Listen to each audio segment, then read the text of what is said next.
The Senate Committee on Health, Education, Labor, and Pensions will please come to order. This year, President Trump and Republicans delivered historic reforms to fix higher ed, ending inflationary loan programs, increasing Americans' access to educational opportunities. Now we must address the lack of transparency exacerbating a broken system. College is one of the largest financial investments many Americans make, but students have little information to inform decisions.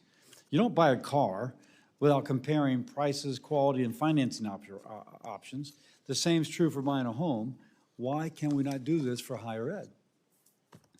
If a student wants to study engineering at College A, they should know their likelihood of graduating and the average income of graduates compared to College B. Families deserve to know what they're paying for and whether that investment pays off. Policymakers on both sides, Democrat, Republican, agree on the problems, and I'm pleased to say there are bipartisan solutions to address. President Trump's proposed compact for higher ed calls for more transparency, including for universities to publicly post average earnings from graduates in each program. I agree with the President that we need transparency in higher ed now more than ever. If the committee is serious about transparency, we must work to empower students with information to examine the entire process from initial college shopping to acceptance to enrollment.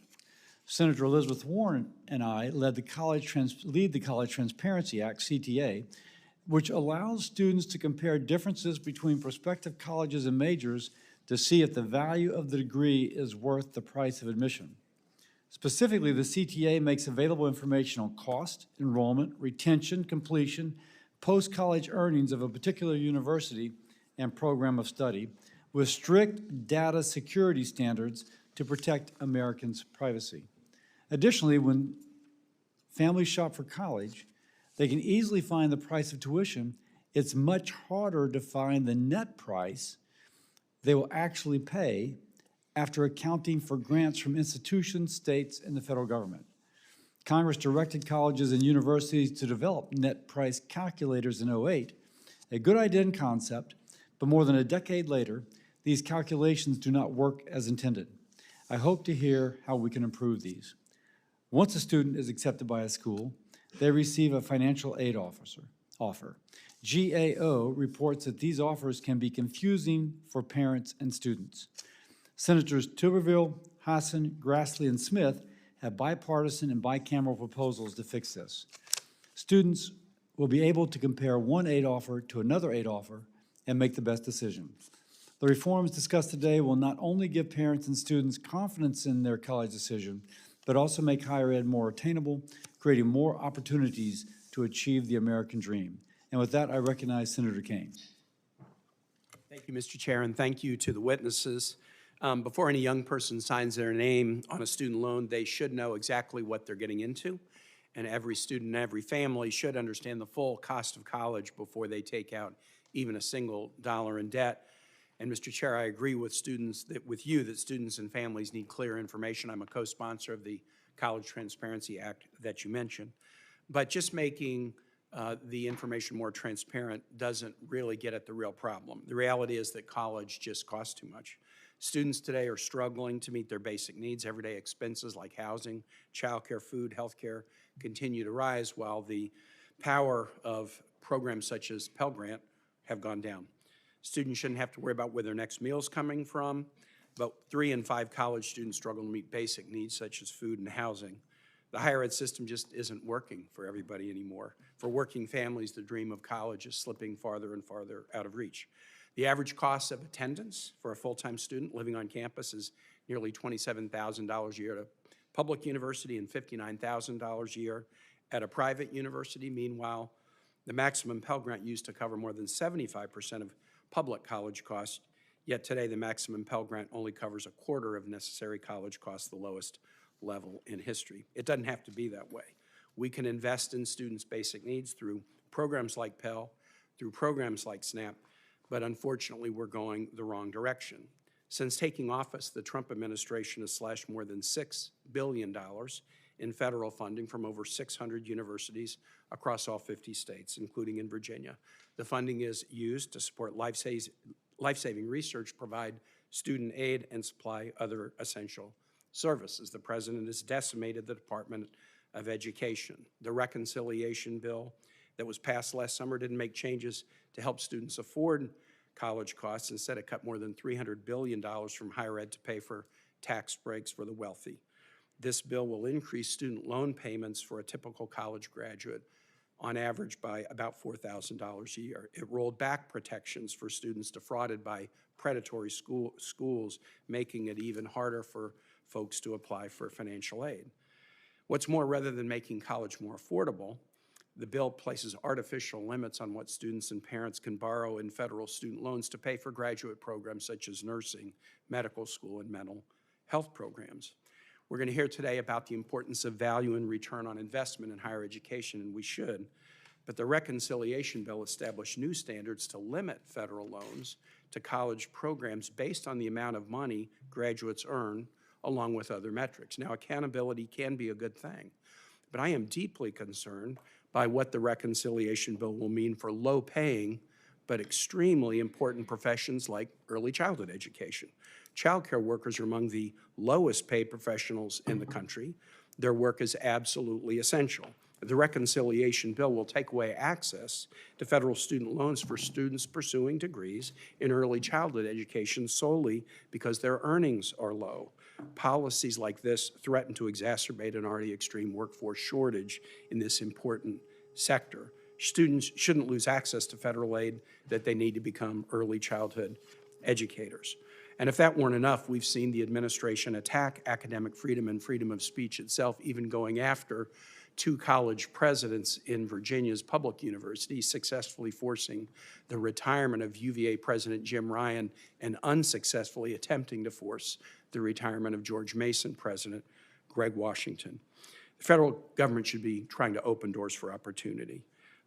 Transparency of the kinds of initiatives we'll talk about today, I think, does generate some bipartisan support, but we've got a lot to do, even if we make more transparent the need to have college that's affordable and in the reach of most American families. I look forward to the hearing. Thank you, Mr. Chair. Thank you, Senator Kane. I will introduce, or the witnesses will be introduced as they testify. So let's start with Mr. Draeger. Justin Draeger is the Senior Vice President for Affordability of the Strada Education Foundation. He previously served as President and CEO of the National Association of Student Financial Aid Administrators. He's a nationally recognized voice on student aid administration and reform. Mr. Draeger is a graduate of BYU and received his Master's of Business Administration from Baker College. Sir, we look forward to hearing from you today. Please proceed. Good morning, Chairman Cassidy and Senator Kane, and distinguished members of the committee. It's an honor to be before you today. I'm Justin Draeger, Senior Vice President of Affordability at Strada Education Foundation, where our mission is very simple: to connect education with opportunity. I want to start today with two simple truths. First, nearly everyone we talk to believes college is unaffordable. And second, college pricing has become so complex that even those of us who've spent our careers in this space sometimes struggle to explain how it actually works to students and families. So if it's confusing for us, imagine what it feels like for the students and families trying to plan their futures around it.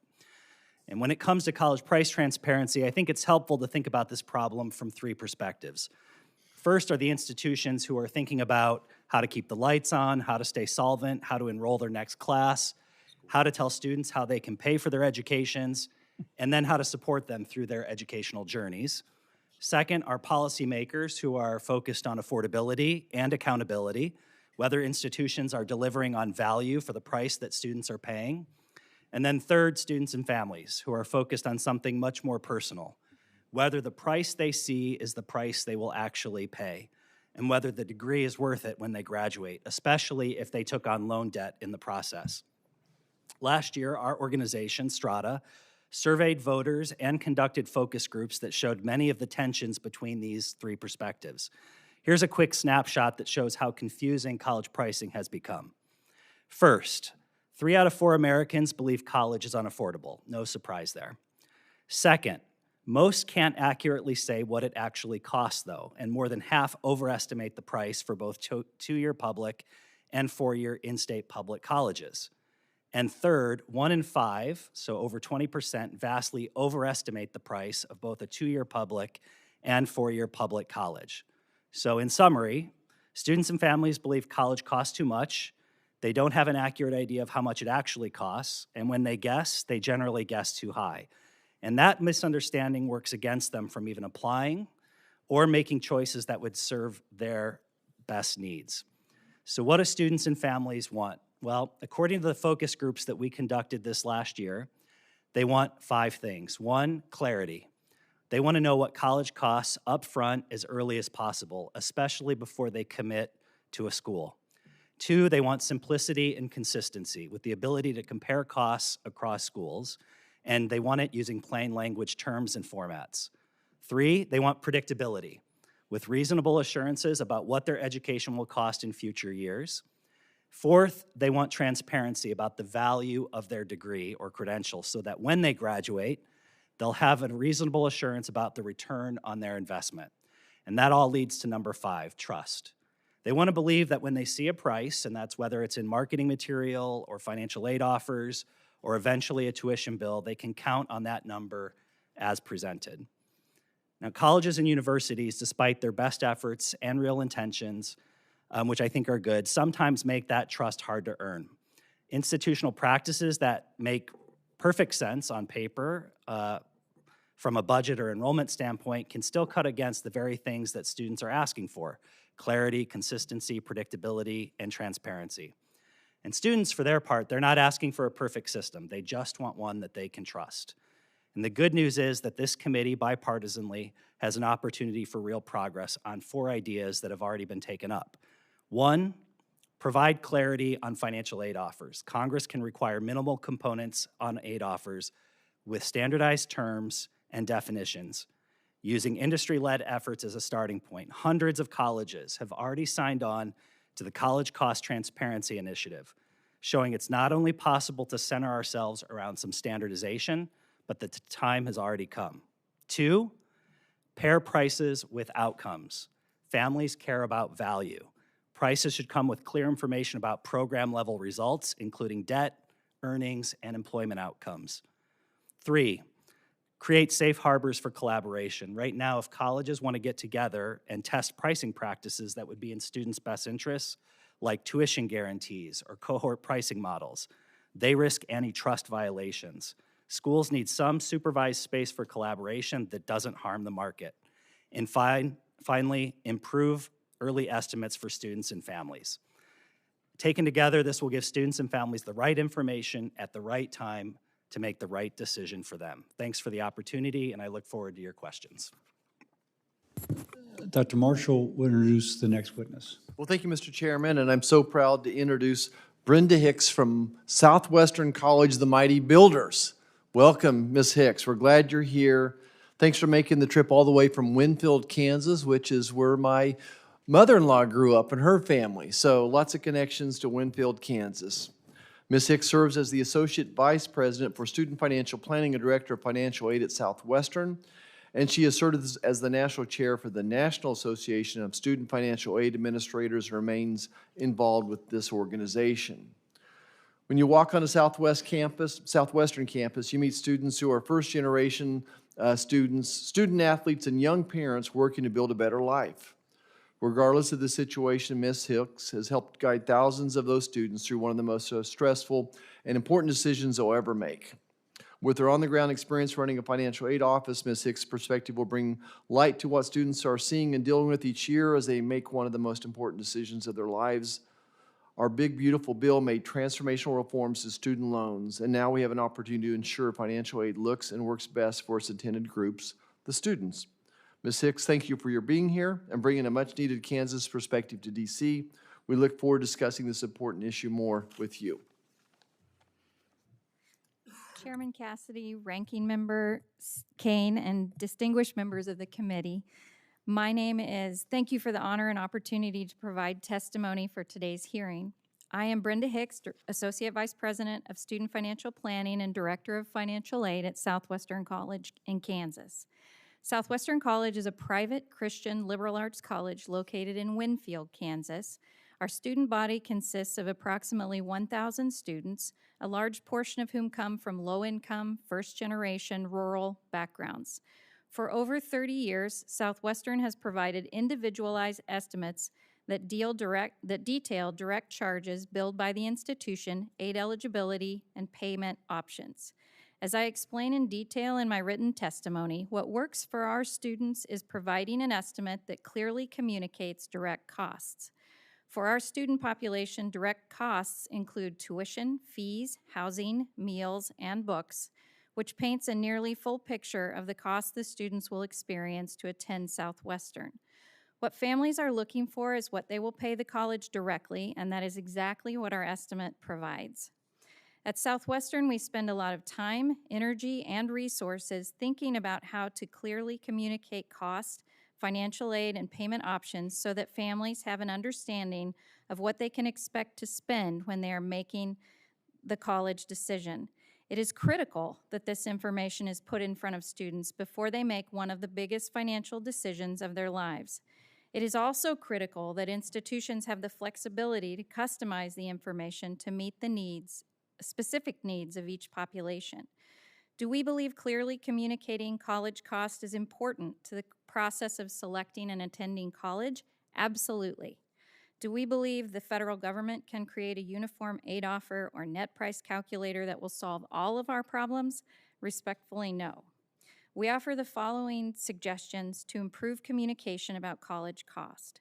Allow institutions the flexibility to customize their aid offers for specific student populations. Standardization of contents and definitions in an aid offer is important.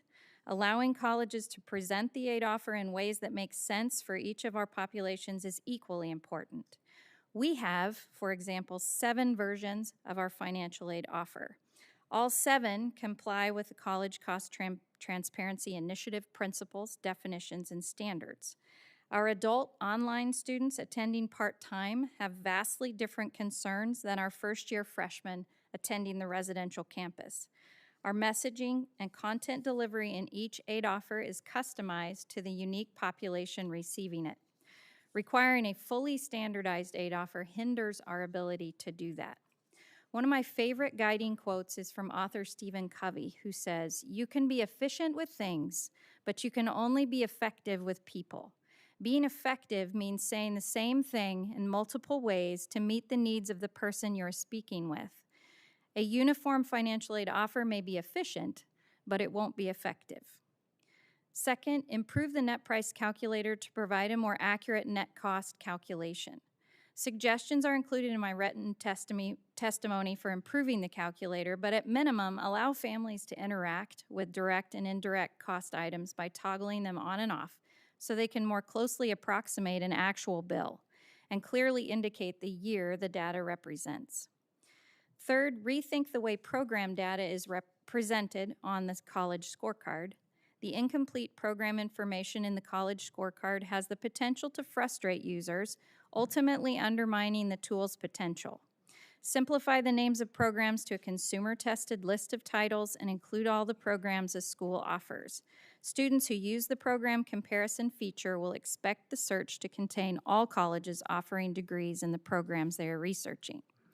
Fourth, provide a simple calculator that helps students determine how much they should cap their borrowing based on their vocational choice before it's time to repay.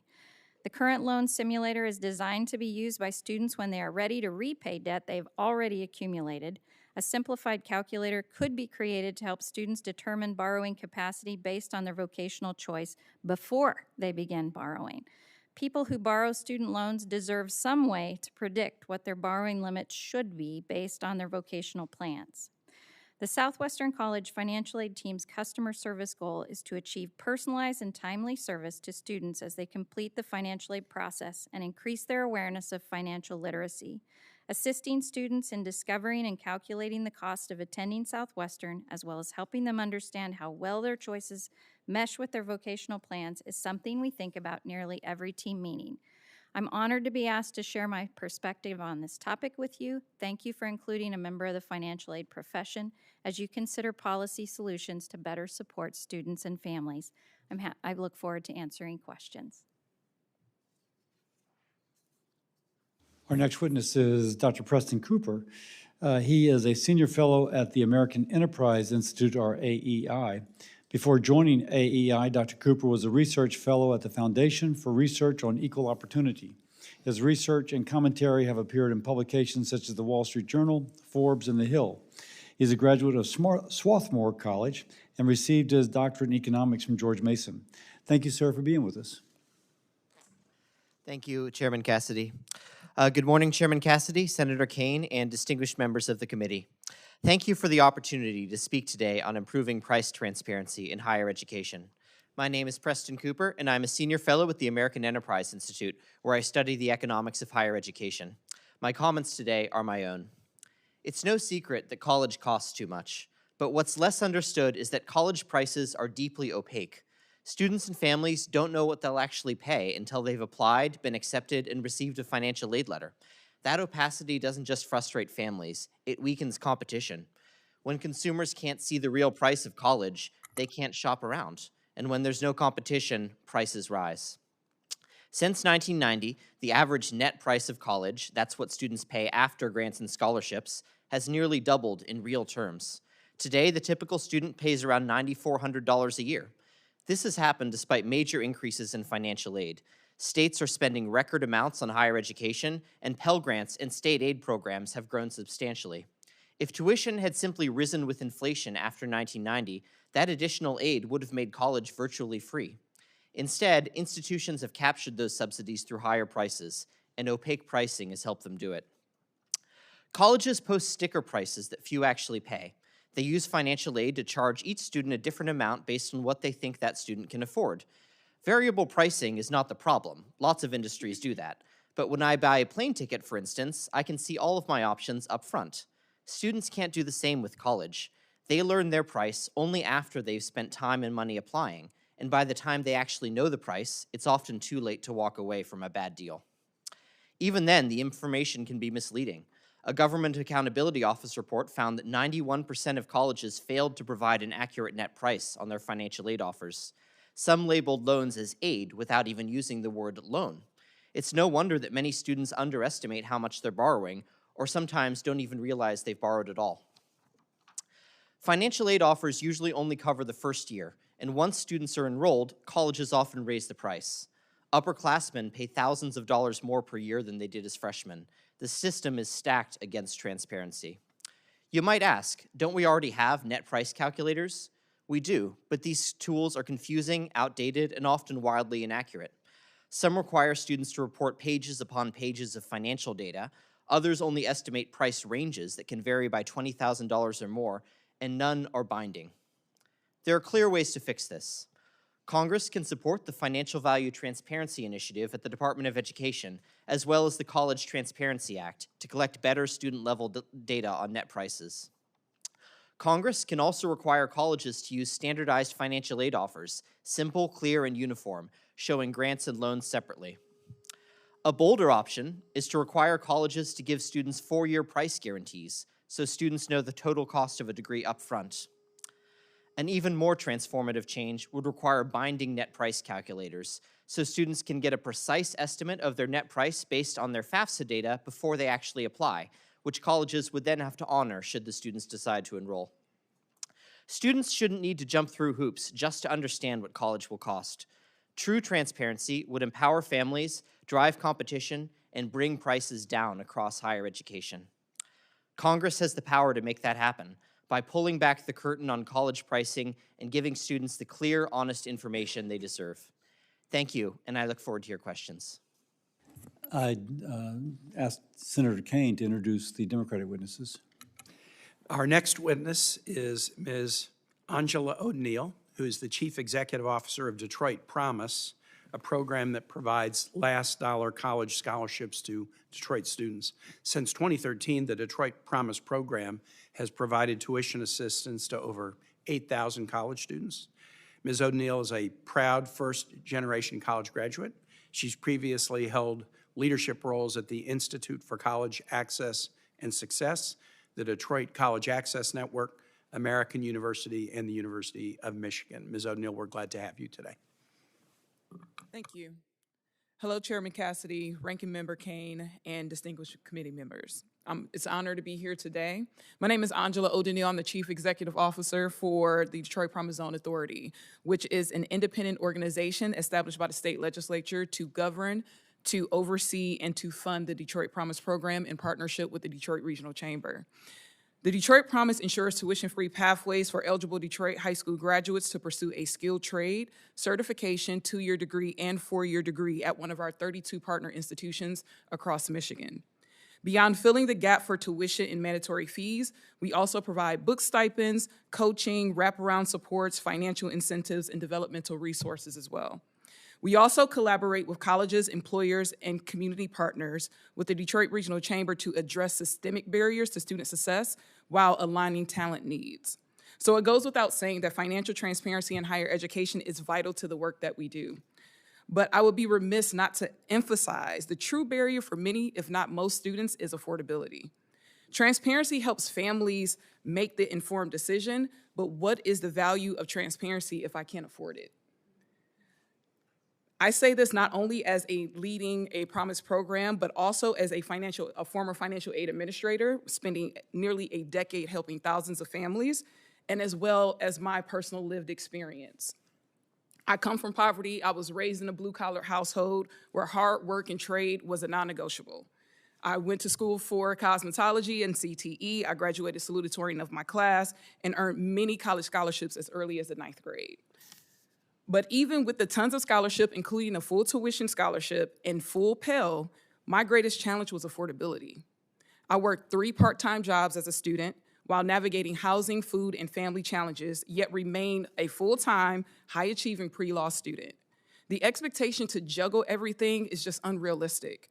Even for me as a high scholar, let alone my peers that didn't have the same tools or agency that I had. After graduation, I changed the trajectory of my career to ensure that students who come after me don't have to endure the same hardships that I did. That was nearly 20 years ago. And today, the cost of living has nearly tripled, so I can only imagine what students are enduring today. And the Pell Grant has barely grown in that time period. For many students, the math just doesn't add up. The true cost is the full cost of attendance, not just tuition and fees. And that includes housing, food, transportation, healthcare, technology, and for our student parents, also the childcare elements as well. All of which continues to rise faster than the resources that are made available to them, including the limited earning potential that they have with a high school diploma in terms of employment. Hence why I had to work 3 jobs, because this just simply wasn't enough. This is why we have to link financial transparency reforms with real investments. Investments that improve affordability and strengthen wraparound supports. The two go hand in hand. One doesn't work without the other. Transparency without affordability gives family information that they can't do anything with. And affordability without transparency creates gaps that leads to confusion and missteps for students and families. Our national trajectory demands that we treat higher education as an essential infrastructure. Like how we made high school universal during the growing industrial economy period, which strengthened the middle class and fueled our economy, we must do the same as we transition to a knowledge-based and technology-based economy. When more people have access to education, communities grow stronger. Reliance on public assistance, poverty, crime, unemployment all declines, while overall health, civic participation, and local economies improve. Incomes post-graduation may seem like it's not worth it, but those with degrees will not only earn more and contribute more in taxes in their lifetime than those with a high school diploma, even surpassing the trade space. The benefits of higher education extend beyond the individual graduate and strengthens the entire nation. It's imperative that we see post-secondary as a public good, achieved with strengthening Fed-state partnerships, creating robust financial need-based aid, like beefing up the Pell Grants, all while also advancing financial transparency. We should not see this as charity, but as sound economic strategy. So I thank you, and I look forward to the questions that you guys have. Thank you very much. Our final witness is Mark Huelsman, who is the Director of Policy and Advocacy at the Hope Center for Student Basic Needs, where he focuses on higher education and safety net policies to support students' basic needs and improve college affordability. Mark previously held roles at DEMOS, the Institute for Higher Education Policy, New America, and the Brookings Foundation. Please proceed with your testimony. Good morning, Chairman Cassidy, Senator Kane, and members of the committee. My name is Mark Huelsman. I'm the Director of Policy and Advocacy at the Hope Center for Student Basic Needs, housed at Temple University, and a fellow with Protect Borrowers. I'd like to begin today with a quote on the topic at hand from about 55 years ago. It goes, "No qualified student who wants to go to college should be barred by lack of money. That has long been a great American goal, and I propose we achieve it now." This call to action came from President Richard Nixon in a statement to this body in 1970, proposing many of the elements that make up our current financial aid system. Yet today, that system is broken, as millions of families struggle with college costs that are neither transparent nor remotely affordable. Our survey data finds that 3 in 5 students in higher education face food or housing insecurity. Nearly 1.4 million college students are homeless, and millions more cannot afford rising rent, utilities, healthcare, or childcare. We cannot expect students to succeed without food on the table or a roof over their head, yet this is exactly what we ask millions of students across the country every day.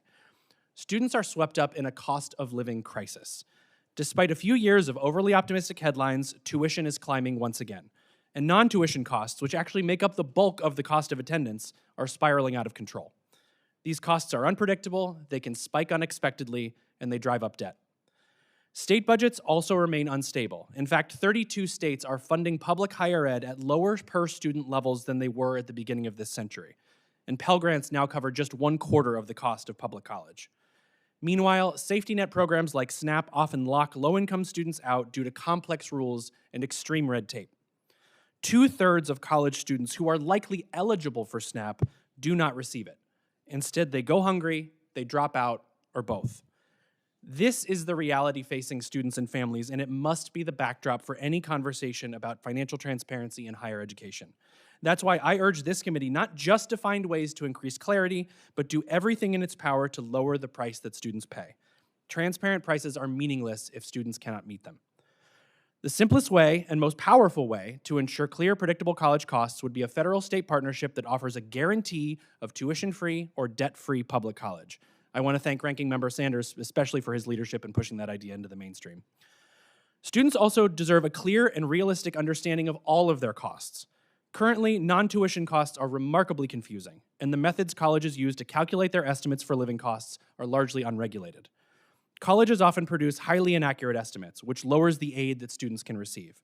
This committee should build on its bipartisan success in improving cost of attendance definitions by also standardizing financial aid offers, including new guidelines for living costs, and providing students with better chances to appeal when schools get it wrong. Likewise, I ask the committee to ensure that students have access to emergency aid when life happens and unexpected costs inevitably come up.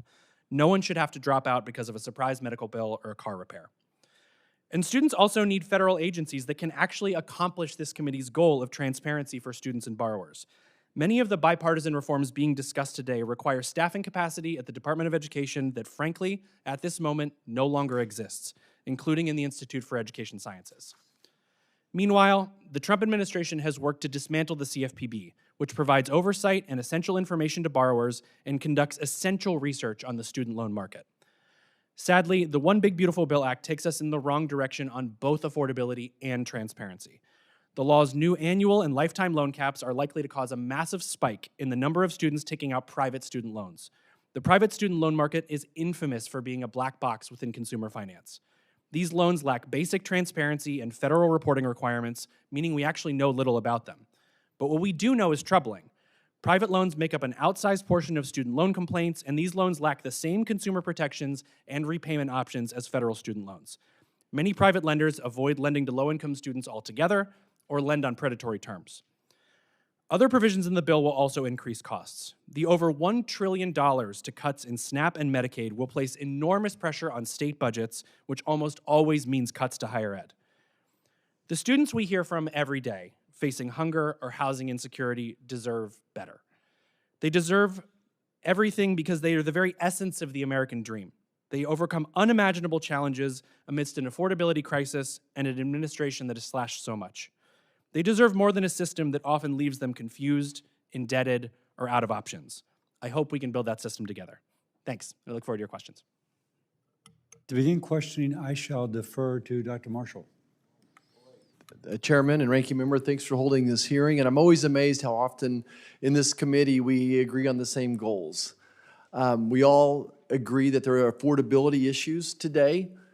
They're results of 4 years of inflation from 2021 until the start of this year. And of course, inflation is cumulative. We saw that nowhere more than in housing and healthcare, transportation and food costs, often those going up 20 to 25%. And education costs are going up as well. I guess sometimes where we differ on the solution is just throwing more money at it. That's more federal spending on tuition is just going to drive that inflation up. And that isn't really making it more affordable. It's just shifting the cost from students and shifting it to the federal government. And like one of our witnesses, I was a first-generation college student. I was that student who had the choices between going to the university, but I chose to go to a community college. I was a varsity athlete, working 3 jobs, just like you described. In medical school, I had the choice between borrowing money or joining the Army. So I joined the Army as well, the Army Reserve, and specifically. So there's other choices out there other than just getting more money from the federal government. And by the way, no one said this should be easy.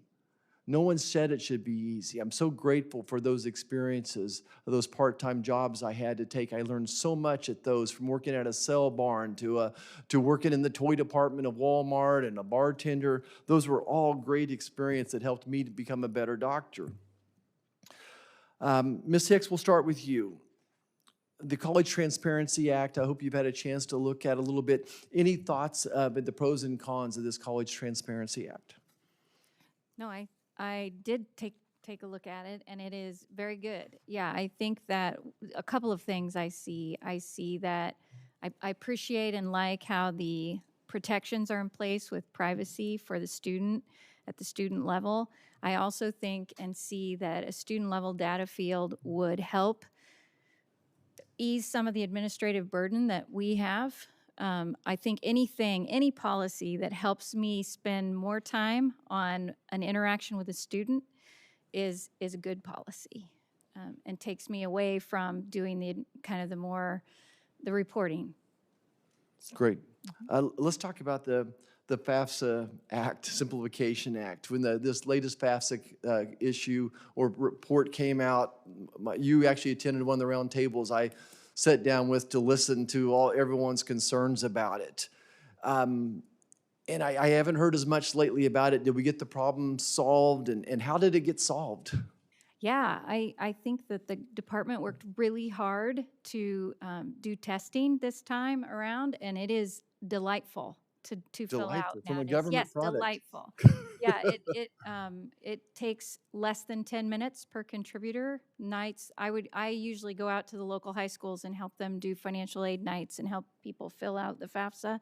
We used to spend hours at those helping people. We spent, I think the last one at my local Little Burden High School, we were there for 30 minutes and everybody was done. It was great. Great. Probably my last question, I'll stick with you, Ms. Hicks. What are some actions we could take to ensure it is clear to students what kind of aid they are receiving? Is the way different schools provide this information to students uniform across schools? So I think improvements could be made there, but again, I think that as I said in my testimony, I think requiring standard definitions and terms, requiring those elements is important. But then I think flexibility is important also, so that schools can describe those elements and present those elements in ways that make sense for their populations. Okay. Thank you, Mr. Chairman. I yield back.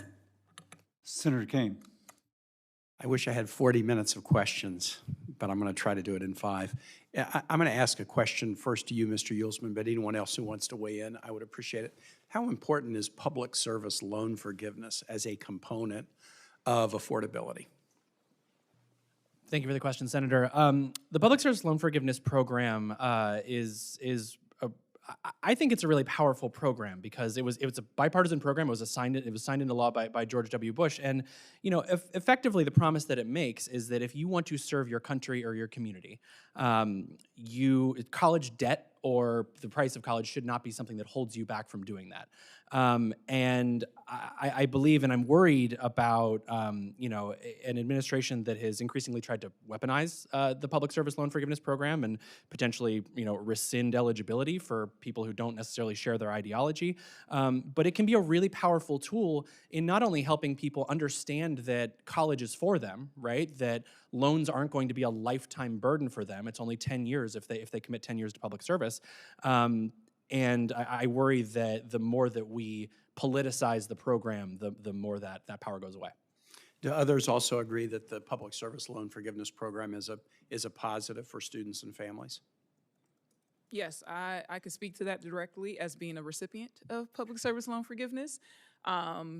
Just looking at the industries in general, and we look at the assessment of what students are making after they graduate, many that land in the nonprofit sector in some of these essential roles like childcare and teachers and counselors, that becomes the benefit of being able to serve in that way in terms of being able to have access to public service loan forgiveness, because you don't make a lot of money. And that is a sacrifice that you're making when you choose those industries. And as someone who is from the city of Detroit, students from these type of communities usually lean and aspire to the roles in which they needed the most support from. So being able to have the opportunity of being to pursue what you needed most as a youth in terms of your professional career and not be indebted with this aspect of this long, lifelong debt hold to pursue that career to actually provide services to your community. Yes, it's a wonderful, and I say this personally as someone who's received it and been able to commit my career to giving back to students. This is something I think we need to pay some special attention to. During the first Trump administration, the Department of Education only approved less than 1% of those who were eligible for public service loan forgiveness. During the 4 years of the Biden administration, 33,000 Virginians received public service loan forgiveness. Really, really important program. There is a regulation that the DOE has proposed that would suggest the possibility of conditioning loan forgiveness on the kind of organization you work for and the political views they may hold. That's very dangerous, but I'm also really concerned about just the sheer numbers of who gets approved and who doesn't. We need to watch that going forward. Mr. Draeger, you talked about the statistics that you brought up really interested me about people think college is too expensive, but they dramatically overestimate the costs. And that's something that we really need to get at. You know, if you're in a hotel and you look at the rack rate that's on the door, it's like 10 times what you paid for the room. No one thinks that's the real cost that you're paying. But a lot of people, and this happened when I was a kid, I got accepted to a number of colleges, and my parents then had to come and say, you know what? We've realized we can't afford any of these schools, because it was confusing in 1976. It's more confusing now. One thing that I think really works, and Dr. Cooper, you're a Mason grad, 50% of George Mason students start in community college. And on graduation day, you can't tell from GPA who started in community college. You can't tell from the jobs they're getting or the graduate programs they're going to. But the one way you can tell is how much debt they have. Virginia used to not have articulation agreements between community colleges and the 4 years, so you didn't know when you got an associate degree, is that 2 years of credit or a year of credit? And you also didn't know that you'd be guaranteed admission to a state school. So I think articulation agreements and transparency and families understanding that you could start in community college and then go to Mason or go to UVA and you get the degree, but you get it at a pretty significant discount over what you would pay 4 years at the institution. What can we do to more, you know, in a more powerful way, present these kinds of alternatives, or dual enrollment for high school students? I went through the University of Missouri in 3 years because I had dual enrollment in high school. That saved my parents 25% of the cost of a college education, but a lot of people either don't know about those programs or they may go to schools that don't have access to them. And now my time's up, just after I've asked this great question. Could I let him tackle it a little bit? Thank you. I'll answer very quickly and just say, what we heard from students and families in our focus group was right information at the right time helps them make the right decision. So if we can get information early in high school about the costs and the pathways, and they don't see themselves in averages. The question they're asking is, what will it cost me? So these net price calculators, if they can enter a basic amount of information and get a real price back that will impact them and show them a pathway, whether it's a 2-year articulated agreement or a dual enrollment, That helps them choose a pathway early in high school that will lead them to a value proposition and an ROI to help them make the right choice. Thank you. Thank you, Senator Kane. Senator Husted. Thank you, Mr. Chairman. I get to break out the same chart 2 weeks in a row. Here we talk about price changes from December 2000 to December 2024. What costs? We talk about inflation and affordability. What costs went up the most? One was hospital services. We talked about that last week. And the other, college tuition fees, college textbooks. These are two things that the government is most intently involved in intervening, operating, and subsidizing. And yet, they are the places that we see the most inflation. I think this is particularly true with colleges because the more you give, the more the beast feeds. It just keeps driving up prices. And it's ironic that we're here today, given that yesterday we had a bunch of blue-collar folks in here from labor unions who are talking about apprenticeships. What is an apprenticeship? An apprenticeship is earn and learn in partnership with an employer, where you're earning money, you're getting an education that leads directly to a job. College, in many cases, pay the tuition and hope that you got an education that was somehow going to prepare you for work. This model is broken. Very, very broken, because it's based on an archaic way of thinking about the economy and education. And I can share this. Senator Kane mentioned, articulation agreements, early college. These are things that states are doing, because I worked on this at the state level. In Ohio today, you can leave high school with a associate's or bachelor's degree if you started early enough.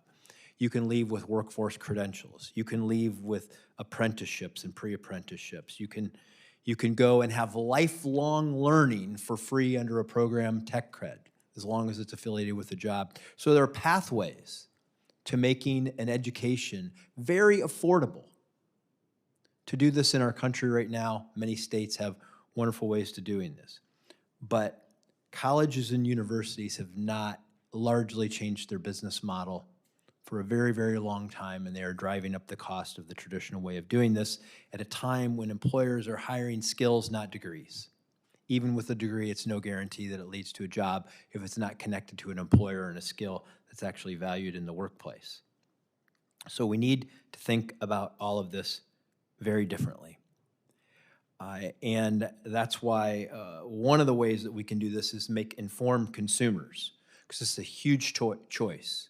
But you can't make a good choice unless you have all the facts. And what we've introduced, Senator Tuberville and I have introduced legislation to codify the elements of the college scorecard, a bill which would allow students and families to have access to data like estimated earnings. How much, if I go to this school and I major in this, what am I likely to earn? What student loan debt do people at the school usually graduate with? What are the default rates? So that people know exactly what they're getting themselves into before they make a decision to make a huge, huge investment. So I'll give Ms. Hicks the chance to talk about this as the Director of Financial Aid. Help me, isn't that what we should be doing? Is that something that you could support? Sure. Yeah, I think it's really important for students to have as much information as possible before they make a college decision. I think I'll answer it this way. One of my favorite quotes that I talk about a lot with students is from Mark Twain, and it says, experience is what you get when you don't get what you want.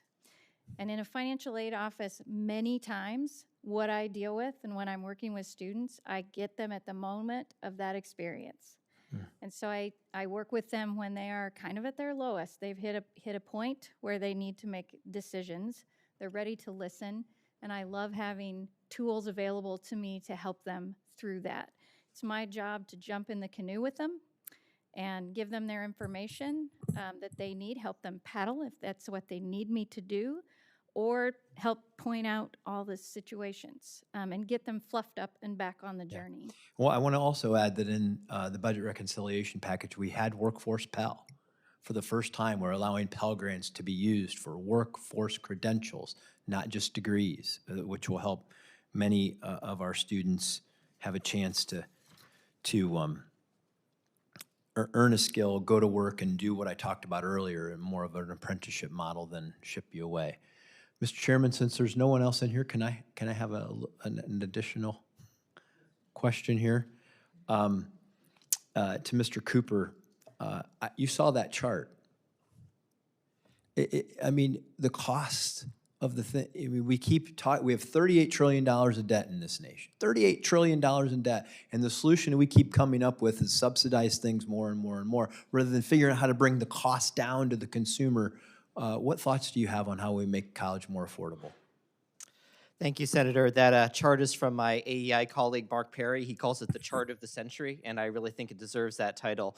You're absolutely right that we see that industries such as healthcare and higher education, where the government has gotten more involved, are also industries that have seen the biggest price increases. And this is not for a lack of public subsidy. The amount of financial aid that is given by federal and state governments and other non-institutional sources to the average student has tripled in real terms since 1990. From about $1,700 a student to $5,300 a student. Low-income students now get over $11,000 in financial aid on average.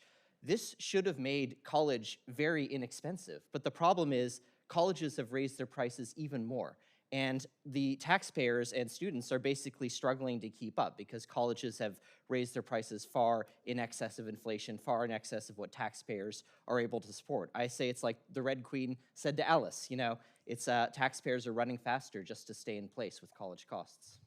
Yeah, well, thank you very much, Mr. Chairman. I appreciate you giving me a chance to, we have to change the business model here, and we have to figure out how we're going to make college more relevant, more affordable, lead to careers. Skills are getting hired, not degrees. And colleges are really going to face a challenge because we have a demographic problem. We have fewer and fewer people turning 18 years old. They're going to have fewer and fewer customers, and the marketplace will no longer tolerate the cost that's being demanded, and we're in for a real awakening. So thank you, Mr. Chairman. Thank you, Senator Husted. I'm going to ask a bunch of questions. Ask to keep your answers tight. If I interrupt, it's not to be rude. Mr. Cooper, following up on what you just said, or Ms. Hicks, I'm sorry, you, Ms. Hicks. I spoke to the president of LSU, and I said, your costs are going up. He goes, my costs are going up because the federal government keeps on requiring me to have more overhead. I've got to do this, and this, which formerly I did not have to do. And so Dr. Cooper pointing out that the costs has continued to rise, the more federal government has been involved. He would say, yes, because you're mandating me to spend more money on salaries, and salaries is difficult to replace with, say, efficiencies. Is his observation ring true for you? Well, I'm not the CFO of the college, and I know that the budget is a concern, and the demographic cliff is a concern with my upper leadership. So yeah, I mean, that resonates. Dr. Cooper? Yes, I think that absolutely resonates. The Vanderbilt Center has done some very good work on the cost of regulation in higher education. It's mostly on the research side, all the requirements that the federal government attaches to research grants have. Now, I was told, though, for example, the fact that, he said we used to call it HR, but now we call it something else. But the fact is, a lot of the stuff the Biden administration had in terms of, okay, you got to measure the outcome of different groups. Whatever you think about it, that required more people to be hired. And different agencies, all responding to pressure from the federal government. Again, is he overstating or is that valid? Because I've read that the administrative portion of a university has grown quite over the last decades, whereas the teaching faculty relative to the number of students has remained constant. That's correct. We've definitely seen that the drivers of college cost increases tend to be on the administrative side. Part of that is definitely due to federal regulation, but I think part of that is also due to the subsidies that the federal government and state governments make available to higher education, which feeds the beast, so to speak, and results in higher administrative burden, higher administrative apparatus on campus. Mr. Draeger, part of the rationale behind the College Transparency Act, several Congresses ago, we had someone, I think from Georgia Southern. They had a 500-point thing where they followed each student. Now, we know that African-American males have been that subset of folks who've had the most difficult time completing 4 years. They found that they had completely erased gender and race differentials by doing this, and they would track each child, each student. And if, for example, last semester they needed $500 to get through that final semester, they'd give them $500, and then they'd graduate with a degree as opposed to merely having lots of debt. So you speak to the power of the College Transparency Act. As I say, you look in the mirror, whatever you look like, whatever your SEC background, not Southeastern Conference, but socioeconomic, that you'd be able to have a sense of your chance of graduating at this university, if it's like that particular university I meant, which is tracking you to make sure you do well, as opposed to another which, once you've paid your dues, that you're on your own. No question, the better the data that we have on students, the better that we're able to track. Now, tell me, the fact that Georgia Southern's got 500 pieces of data, if I remember correctly, that they're tracking, tells me that the data's already there. Yep, and the better that we're able then to provide the right information at the right time. The Strada Education Foundation president and CEO testified about this on the House side earlier this year and showed some of the trade-offs we get when we don't have that data and all the data that we can use then to provide students and families the right supports and the information that they're asking for. Now, I'm a little bit nervous about just willy-nilly expanding support programs. There's a woman once, I won't tell the tragic circumstances by which I met her, but nonetheless, she had left college, but she'd used her Pell Grant to buy furniture.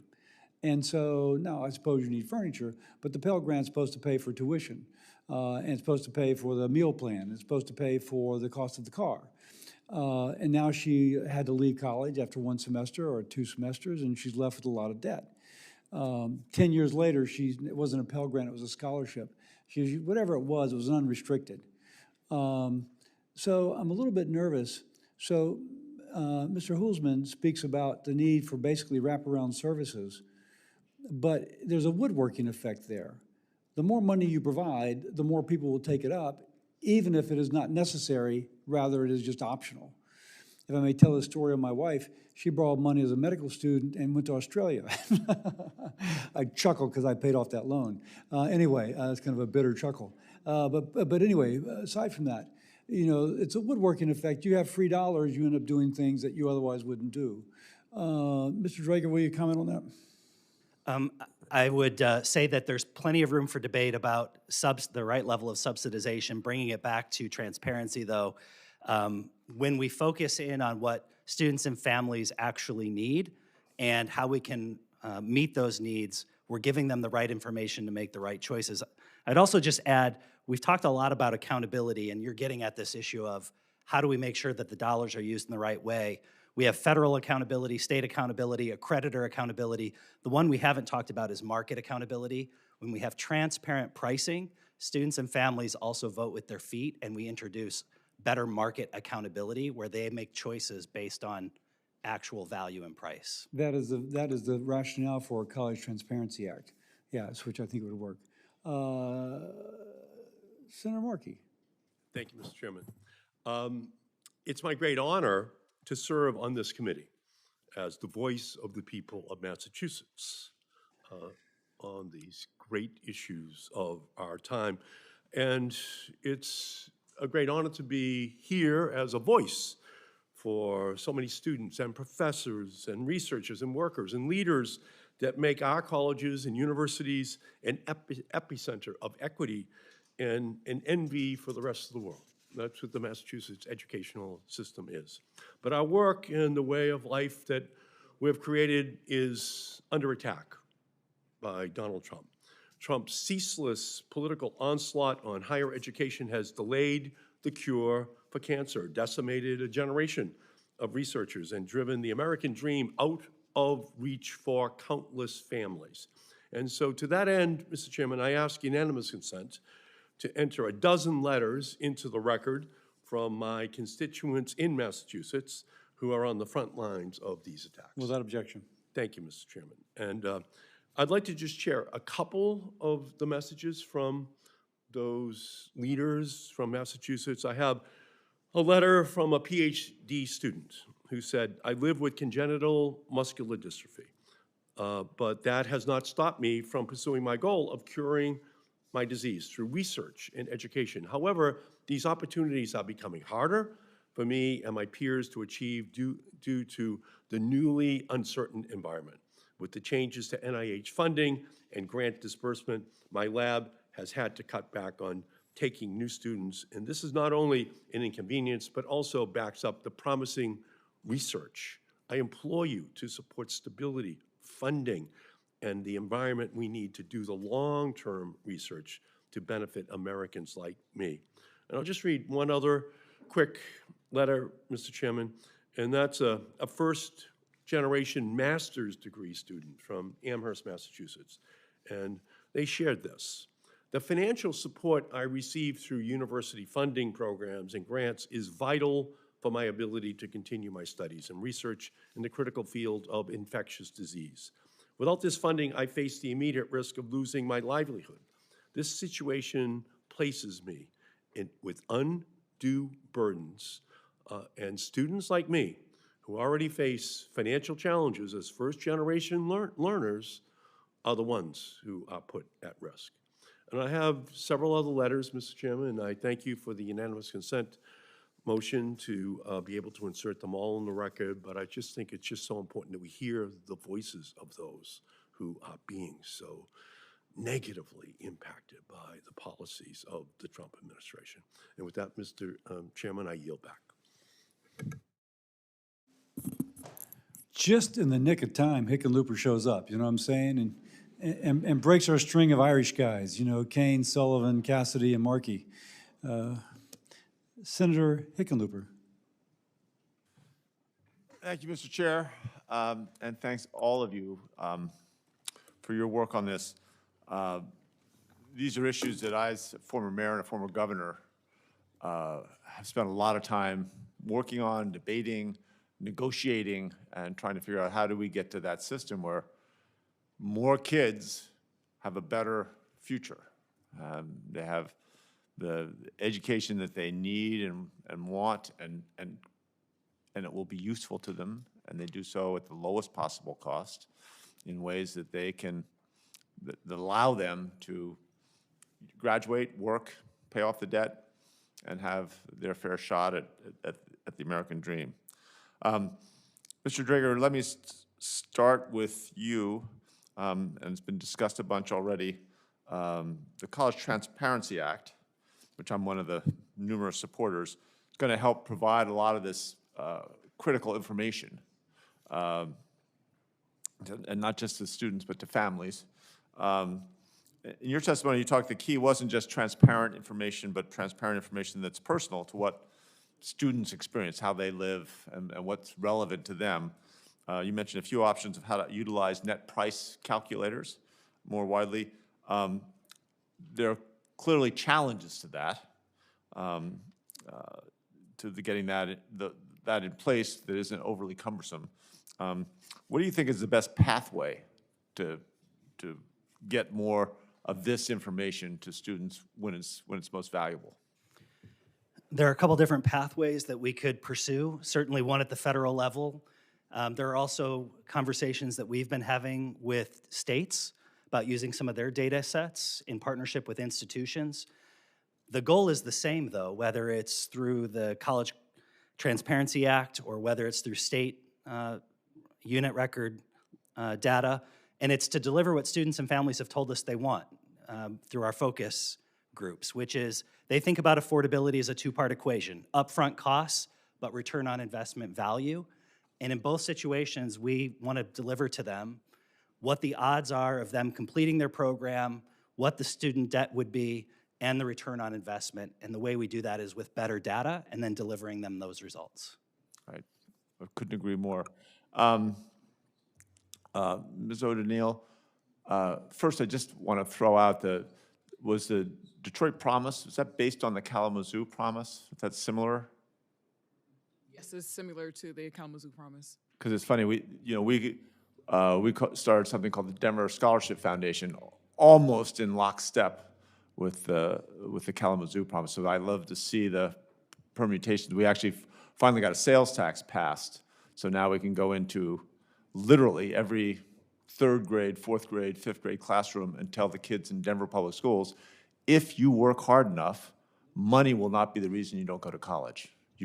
We guarantee you, if you work hard enough and you're accepted to a college and you can keep your grades up, we will make sure you don't have debt coming out of college. And that's, for a long time, we still had debt. We limited the debt dramatically. And now I think we're at that point where we're able to eliminate debt. I want to talk a little bit about TRIO. I mean, I think getting to the kids at an early age like that is, just in terms of finishing the Detroit Promise, when kids believe they've got a future like that, they're going to pay more attention in class. You're going to have a less unruly class. And if you spent when I ran for mayor, I said if I got elected, I'd visit every school in my first 4 years. So I spent 4 years going to a different public school every week. And I see how unruly they can be. But if they believe they got a future, they pay more attention. And the whole class learns better. I mean, it really is a rising tide situation. TRIO is similar in many ways. It offers several programs designed to expand access for college education, especially for first-generation students. In Colorado, we've got 17,000 kids in 3 different TRIO programs. There were multiple different TRIO programs. Unfortunately, the administration has withheld the funding, including to Colorado universities. We believe that's illegal. President Trump's 26 budget seeks to entirely eliminate TRIO. Without TRIO, what additional barriers will first-generation students have to encounter and overcome?